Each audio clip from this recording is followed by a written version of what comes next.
Welcome to Echoes of the Past, where history isn't just old, it's oddly fascinating. From forgotten facts to bizarre backstories, we dig into the dusty corners of time so So you you don't don't have have to. to. I'm Jody Lynn, your amateur historian and full-time trivia hoarder. And I'm Ephraim here for the facts and the fun. So let's rewind the clock and press play on the past.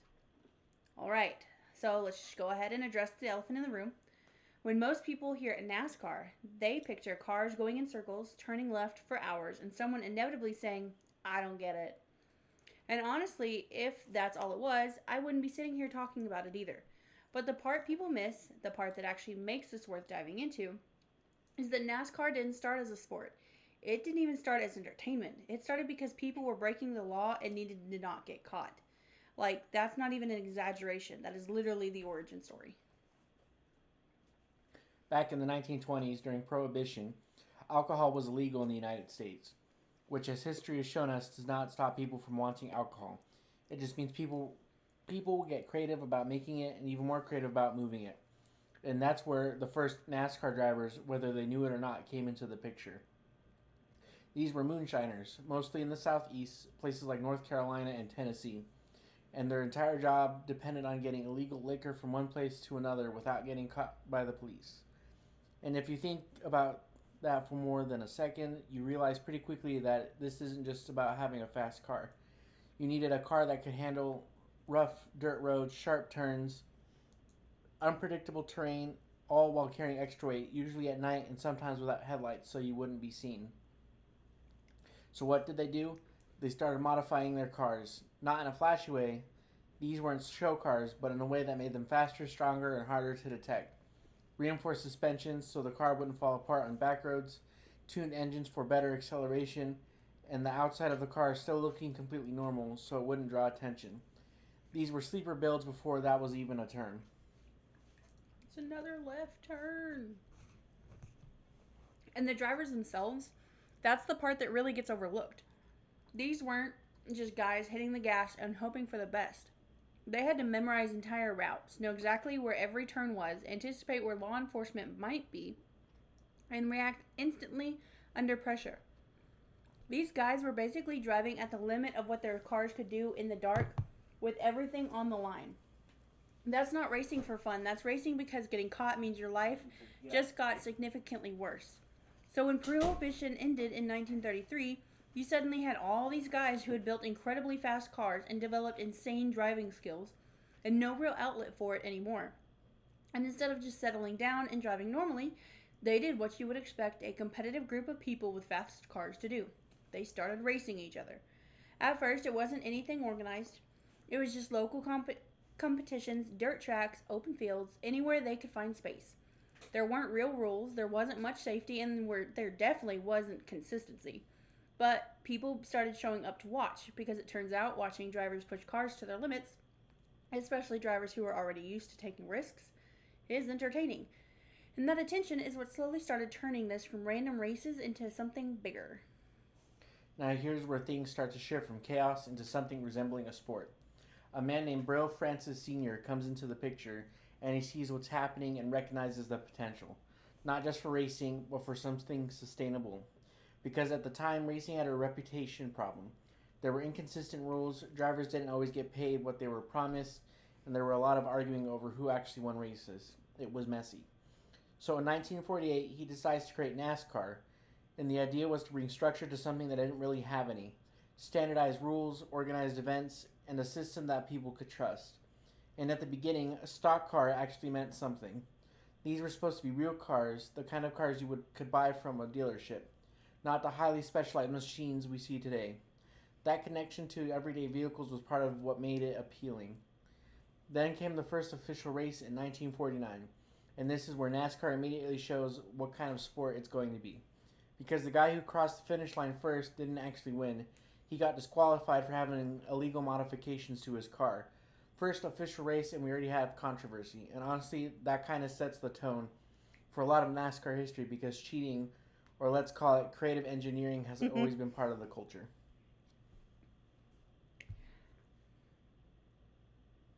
And when sorry.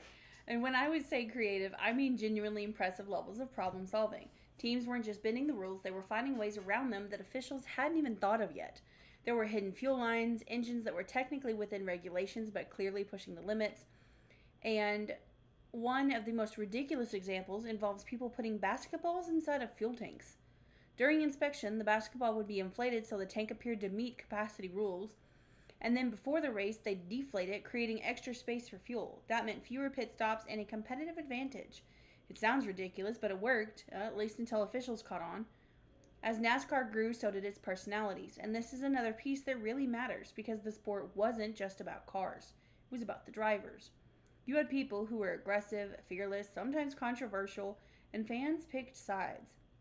Some drivers were seen as heroes, others as villains, and sometimes the same driver could be both depending on who you asked. That kind of dynamic is what keeps people invested because it turns races into stories, not just events. Then, in 1959, the opening of Daytona International Speedway changes everything. I've been there. This wasn't just another track. It was bigger, faster, and designed to bring the sport to a national level.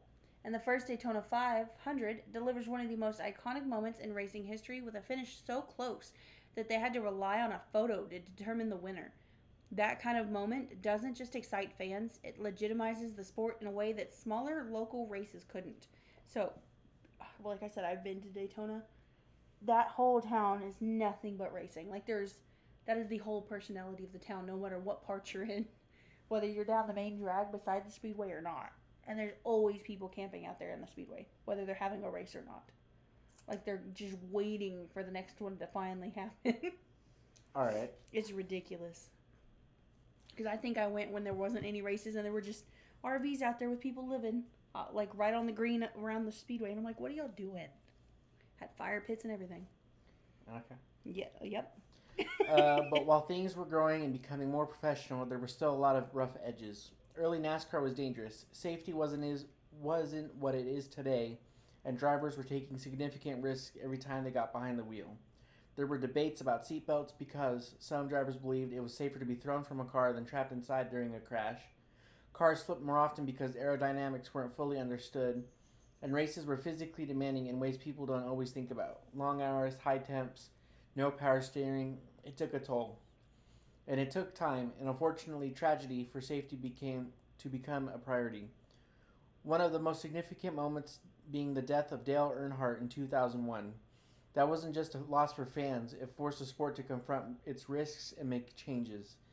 After that, there was a major push for better safety equipment and car design, and it marked a turning point in how NASCAR approached driver protection.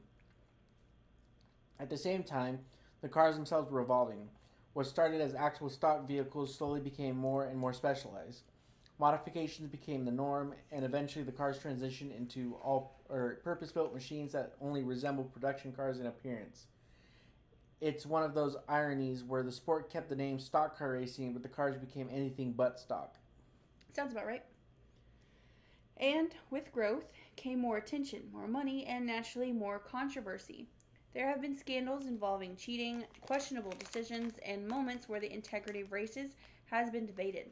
Because when competition gets intense and the stakes are high, people look for any edge they can find. Sorry, ignore that sound in the background. I forgot where it was. You're at the tension between... Yeah, that tension between innovation and fairness has always been part of NASCAR's identity. One of the best ways to understand NASCAR is to understand this simple truth. If there's a rule, someone has already tried to break it in a way nobody saw coming. And one of the most famous examples of that mindset comes from a guy named Smokey Yunick, who might be the most creative rule breaker the sport has ever seen. This man didn't just cheat. He treated the rule book like a puzzle. There's this legendary story where inspectors kept finding things wrong with his car, just issue after issue, and by the end of it, they had removed something like 9 different illegal parts. At that point, most teams would be done. Race over, pack it up. Smokey didn't. He gets in the car and drives it anyway, with no fuel tank, which led everyone to realize he had engineered the fuel line itself to hold extra gasoline. Not technically illegal, because the rules didn't say you couldn't do that. That's the level of thinking we're dealing with here. Not just breaking rules, redefining them in real time. And then you've got the kind of controversy that's less clever and more just straight up chaos. Back in 1979, NASCAR had its first big national breakthrough moment with the Daytona 500 being broadcast live across the country. A huge deal. This was NASCAR's chance to show itself to a wider audience, and it worked, but not for the reason they expected. On the final lap, two drivers, Donnie, Allison, and Cale, Yarborough, got tangled up and crashed. Now, instead of just being mad in their cars like you probably expect today, they got out and started fighting. On live television. Helmets off, fists flying right there on the track. Guess I didn't realize they were playing NASCAR, not hockey, huh? I guess. And somehow that moment, completely unplanned, completely unprofessional, ends up being one of the most important moments in NASCAR history. Because people couldn't stop talking about it. It brought attention to the sport in a way nothing else had before. So NASCAR's big national debut included a fistfight. Of course it did. That's what makes a redneck. Now, let's talk about something a little more uncomfortable, because not all controversies are fun stories. In 2001, the sport loses Dale Earnhardt during the Daytona 500, as we mentioned. And this one hits differently, because it wasn't about cheating or tempers, it was about safety. Earnhardt was one of the biggest names in the sport and still is. His death forced NASCAR to confront something it had been slow to address. The cars were fast, but they weren't safe enough. There had been resistance to safety changes before this. Some drivers didn't want new restraints and some didn't trust the equipment. After that crash, that mindset changed real fast. It led to the widespread adoption of the Hans device, better seatbelt systems, and major improvements in car design. It's one of those moments where the sport had to evolve, whether it wanted to or not. And then you've got controversies that sit in the gray area where people still argue about them years later. Take Spingate in 2013. A driver named Clint Bowyer spins out late in the race, conveniently bringing out a caution that benefits his teammate. And when people go back and listen to the radio communication, it starts to sound very intentional. Like less, oops, I lost control, and more, we need a caution right now. NASCAR ends up penalizing the team heavily, but the damage is already done. Fans start questioning how much of what they're actually watching is genuine competition versus strategy taken a little too far. And that's always the line NASCAR has to walk, because strategy is a part of racing, but manipulation, that's where people get uncomfortable. Cue our PSYOP episode. Another one that's more recent and a little bizarre is the whole situation with Bubba Wallace in 2020. There was a report of a noose found in his garage stall. You say it like that. The garage. I don't know. You're gonna take the car down to the pub, have some beans on toast and a point. Sir. And we drive back. And then we drive back home. Put the car back in the garage. I don't need your help, okay? Let me try that whole sentence again. Hold on. Yeah, garage. We don't speak wrong here. There was a report of a noose found in his garage stall. I think it was the stall part that threw my brain for a loop, and that's why I said garage. Which immediately sparked national attention and serious concern. Next thing you know, she's going to say aluminium. And what's that one? Oregano? Oregano. Pisses me off when I hear that on TikTok. I'm like, no, it's not. The way... We're going to be off topic here for a second. I hate the way British people say things. Garage, aluminium. That's adding a whole extra letter, guys. Schedule. The fuck is a schedule? Never oh my heard God. of it. I didn't realize that the guy in the show House, he's Britishish. Mm-hmm. Like, it's like low-key British. And he says schedule when he's like, I'm going to schedule for you for surgery. And I'm like, no. Yeah. I finally noticed it the other day, and I was like, no, ew, don't do that. Or they say vitamins instead of vitamins. That drives me bonkers, too. Like, invented the language, and they can't even speak it. Crazy. Anyways. Can I continue now? Yeah. It turns into a massive investigation with NASCAR. With NASCAR, the FBI, and everyone involved. And then it comes out that the rope had actually been there since the previous year and was being used as a garage pull. Now, that doesn't mean the situation wasn't serious, but it turned into this incredibly complicated moment where emotions were high, the spotlight was intense, and the conclusions didn't match what people initially believed. It became less about racing and more about how quickly things can escalate, especially when the entire country is watching. Yeah, they were thinking this dude was just going to kill himself after a race. Totally. Totally. And then just to bring it back to something a little more on brand for NASCAR, there's always been this ongoing, almost unspoken controversy around how much cheating is too much. Because teams still push limits today. Cars get inspected constantly. Teams get penalized, points taken away, and yet it keeps happening. Because at the end of the day, NASCAR was built by people who learned how to get away with things, and that DNA never really left. Sounds like politicians to me. Yeah. Because, you know, how much cheating is too much cheating and how to get away with things. Bless you. Thank you. Got another one? No. Oh, okay. I mean, with politicians, it's just how much they can steal before people start to notice. Not that anything will happen, but, you know. Other people's wives, their money. Anyway, as the sport became more popular, it also started to influence and be influenced by culture. Movies, video games, and media portrayals helped bring NASCAR to audiences who might never have watched a race otherwise. Films like Talladega Nights, great movie, took the intensity of racing and turned it into comedy, while games gave people a way to experience the speed and strategy without the risk. It helped shape how people outside the sport viewed it, and sometimes accurately, sometimes not. And if you step back for a second, you start to see parallels between NASCAR and other forms of racing, especially street racing. Because at its core, street racing is built on the same ideas: speed, competition, pushing limits, but without the structure and regulation that NASCAR developed over time. It's raw, unpredictable, and often dangerous. The difference is that NASCAR found a way to take that raw energy and turn it into something organized, something that could grow and sustain itself. What other movies do you know that's NASCAR? Obviously, the Cars universe. That's kind of it. I don't really find NASCAR interesting. I mean, yeah, people watch it for more than just watching the cars go in circles or ovals. Are you sure? I mean, yeah, they're like the people, like they like the drivers and their personalities or whatever, I guess, and whatever.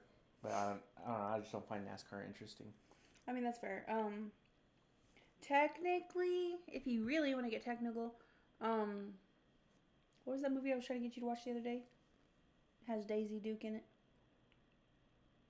I don't know. I'm drawing the biggest blank, but I can see it in my head. Hold on.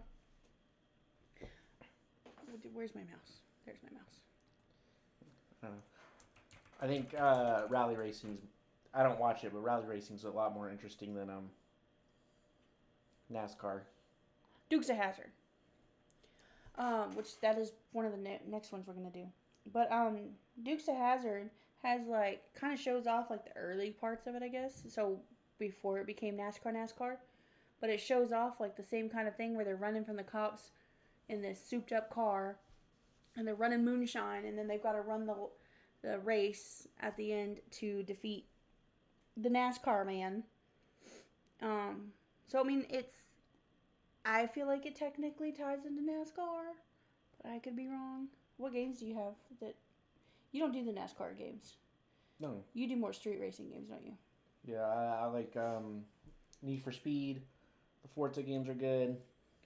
I haven't played Assetto Corsa, but I would like to. That's like track racing. Mm-hmm. Burnout 3 is like fictional car racing.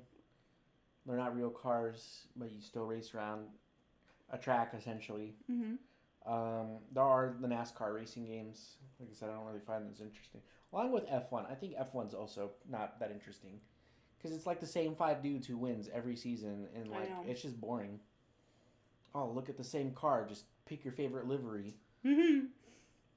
They should bring back the Marlboro liveries. I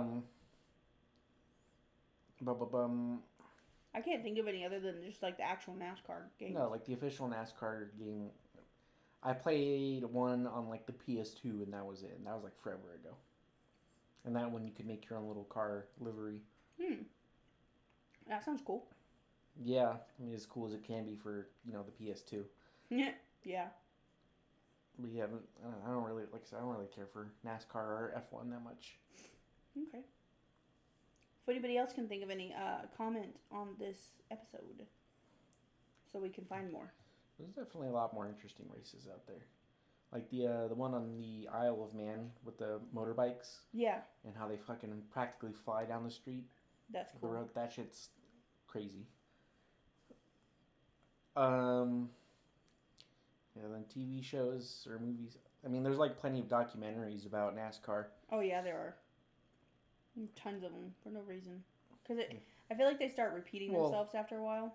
It's the same like with World War II documentaries. How many times can you talk about World War II before that all just blends together? That's very true. Like, there's like so many of them out there. Like, you can watch one and confuse it for a different one. That's very true. You got me there. Yeah, and then like I said, Cars, obviously with it being the first movie kind of, second one not so much. That was more a spy thriller, I guess. Cars 3 went back to the race tracks. Mm-hmm. That's kind of it, really. Like I said, if anybody else comes up with any other ones, let us know, because I can't think of any more. But I'm not really big on NASCAR. Never really have been. None of the races, except for maybe like the motorbike races, really interest me. Or like the off-road ones. Like that you watch where they skid around the corners. Yeah. Those ones are rally racing. Yeah. I like watching those. Okay. So when people look at NASCAR today and see cars going in circles, what they're really seeing is the end result of decades of evolution. What started as people trying to outrun the law turned into a sport shaped by innovation, risk, personality, and persistence. It's not just about racing, it's about how it got there. And honestly, that's what makes it interesting. Not the surface level stuff, but everything underneath it. The history, the chaos, the moments that forced change, and the people who pushed it forward. Sometimes in ways that probably didn't even realize at the time. And the crazy part is, this is just one branch of racing history. There's so many other directions this goes, each with its own story, its own culture, and its own kind of chaos. So where we go next, that's where things get even more interesting. Because, yeah, we talked about moonshiners and prohibition, but that whole world, that's a story on its own. The people, the routes, the cat and mouse, the law enforcement, the way it basically built a foundation for an entire motorsport without anyone planning it. It's way deeper than most people realize. So next episode, we're actually going to step away from the track for a minute and go back to the beginning of all of this, like really back. We're diving into prohibition, moonshining, and the outlaws who were out here unintentionally creating the first race cars while just trying not to get arrested. And then after that, we bring it right back to chaos, because if NASCAR is what happens when you get organized speed, street racing is what happens when you don't. Same routes, same mindset, just no rules, no structure, and way higher stakes. Before we close out, is there anything you would like to add about racing or NASCAR, or I guess your hatred of how British people say words? Since that apparently also got brought up. Our British listeners are going to be like, what the fuck? Because they dominate like our second market now. You all suck at speaking English correctly. I think what really irritates me, no offense British people, but I think they're called the chavs. Yeah. The in it. Those ones. It's Tuesday, innit? Yeah, those. It bugs me so bad because it feels so lazy. I don't know. I mean, yeah. I mean, with any culture, you're gonna find people like the chavs, like the Slavic people. They got the what are they called? They squat gopniks. Yeah, they're called gopniks, and they sit there and they squat, smoke cigarettes, drink, and those guys wear tracksuits. Mm-hmm. And you look at them, they'd be like, "Hey, suka," and then try to stab you or something. Or and they like to dance to hard bass all the time, or hard bass, however you want to say that. The fuck. Yeah. I don't know. Like I said, I just don't find NASCAR interesting. Or F1. Rally racing is a bit more interesting because they are flying down back roads at like Mach Jesus. And it gets pretty interesting. And yeah, it's all mostly just like how fast you can complete the track, but like I guess like the danger of it's more interesting. Yeah. Because with NASCAR, it's what 500 laps. I think so. Yeah. Yeah. I think that's why it's called the Daytona 500. I don't know. I won't watch NASCAR. No, I'm just saying. I don't know much about NASCAR except for what we're reading. So. Yeah. There's what else? There's also the 24 Hours of Le Mans. It's a racetrack in France, I think. Sounds like a France. Probably, yeah. Sounds like either French or Italian. I wouldn't doubt it. Where race teams will race around the track for 24 hours, and it's, I guess, I wouldn't say, I mean, yeah, I guess you could call it brutal because you're sitting in the car for hours on end.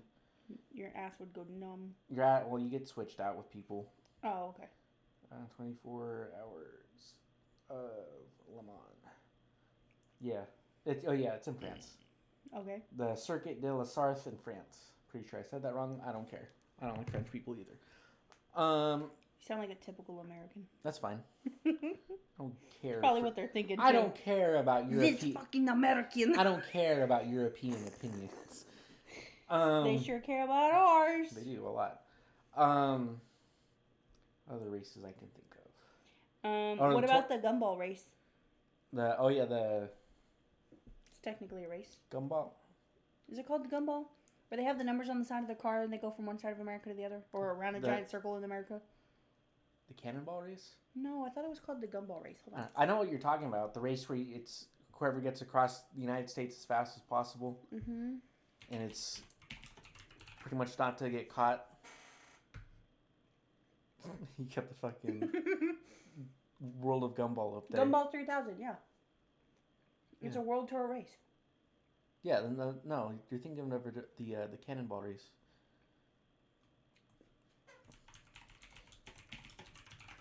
I was always told it was called the gumball. No. Yeah, Cannonball Run. This is what the AI... Illegal. Yeah, it is. This is what the AI thing says on Google. It says the Cannonball Run is an unsanctioned, illegal, high-speed race across the United States, typically running from New York City's Red Ball Garage to the Portfolio Hotel in Redondo Beach, California. Yeah, it's illegal. So how are they not pulling people over for it? Oh, they do.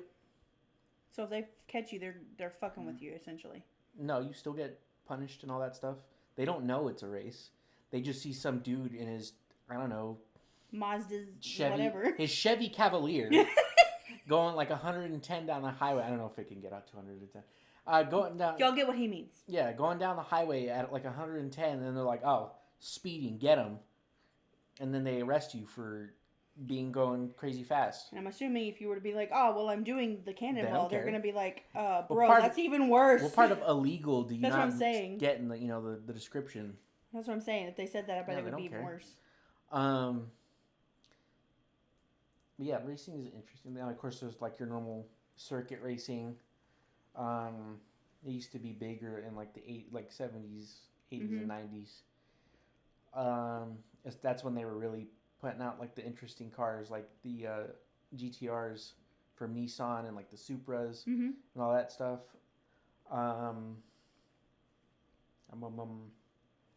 There's also motocross. I seen one of those. I've seen one of those. It's interesting to watch. It is. Because you see them like go flying off the dirt ramps. And they're like doing all kinds of crazy shit. Doing 360s in the air. Yeah. Gymkhana is a big thing, but they're more like stunt stuff than they are racing. I mean, the cars are really cool. Of course, there's like a bazillion video games on any type of racing you could probably think of. Mario Kart. Mario Kart. That's where we all started. Mario Kart. No, speak for yourself. I was Burnout 3. You were a 2000s baby. I'm a 90s. We didn't have Mario Kart. I'm a 90s baby. We started on Mario Kart. We had an Xbox. Or I'm sorry. I started on pod racing on the Nintendo 64. Yeah, we had an original Xbox. And we had Burnout 3. And Halo 2. Yeah, I started with Zelda and the World Tree game. So I think that was Majora's Mask. And then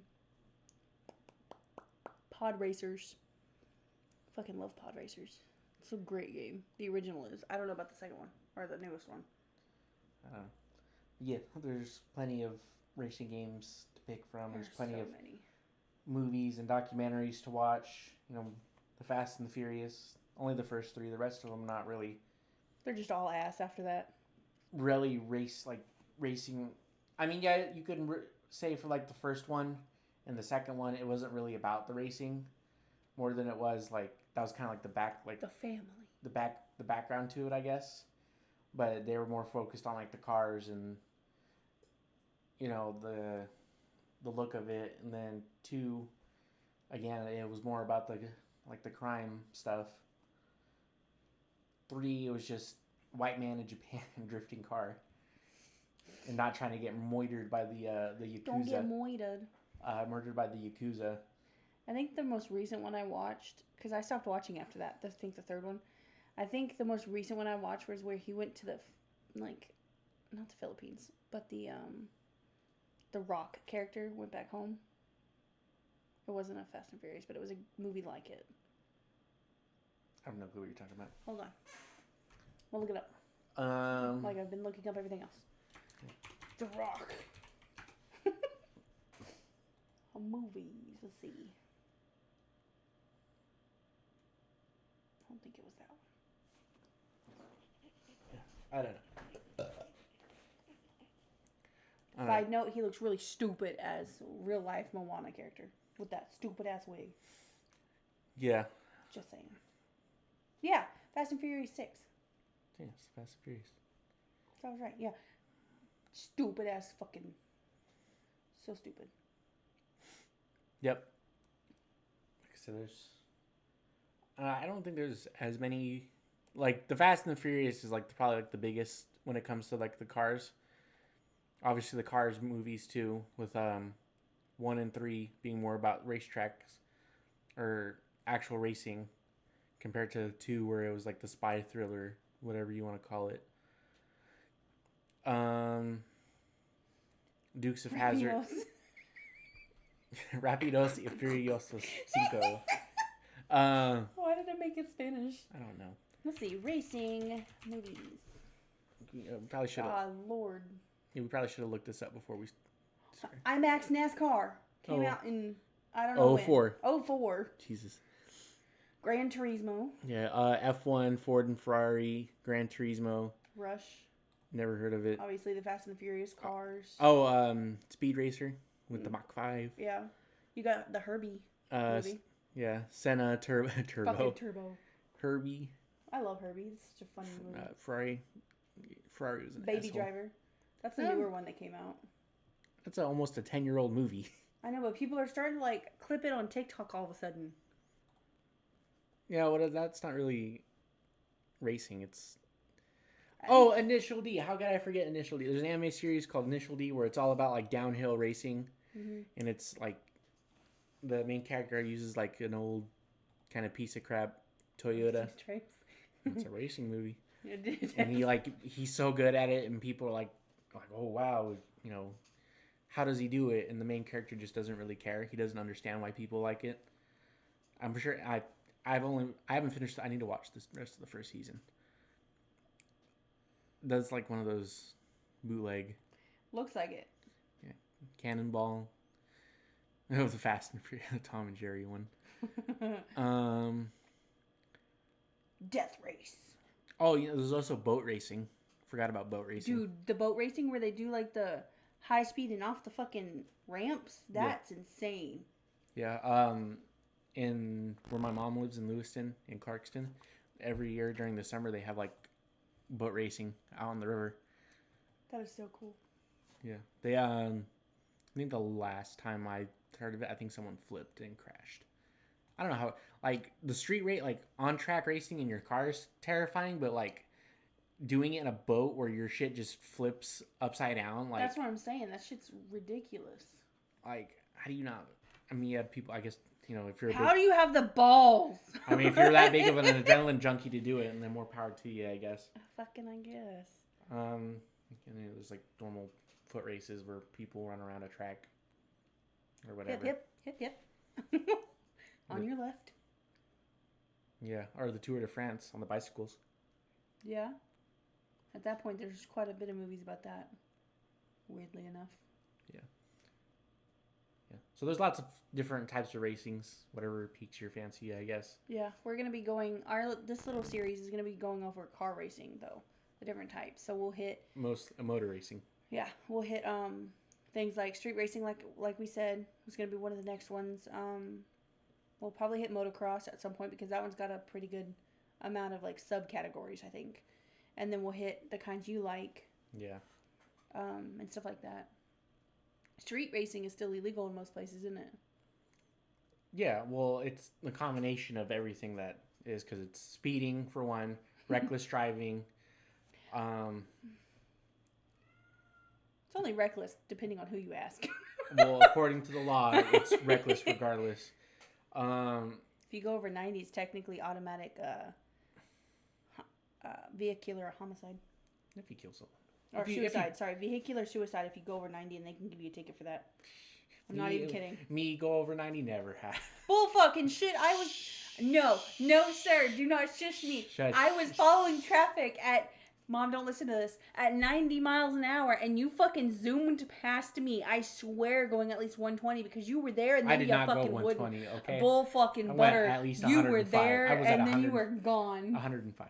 Bullshit. I did not go 120. Bullshit. My car can barely make it to 120. I can go to 105. Bullshit. 105. You zoomed past. I've gotten it to 120, yeah, but 105. And then I said, I'm going to slow down because my luck, you'll speed past me. A cop will see you and pull me over.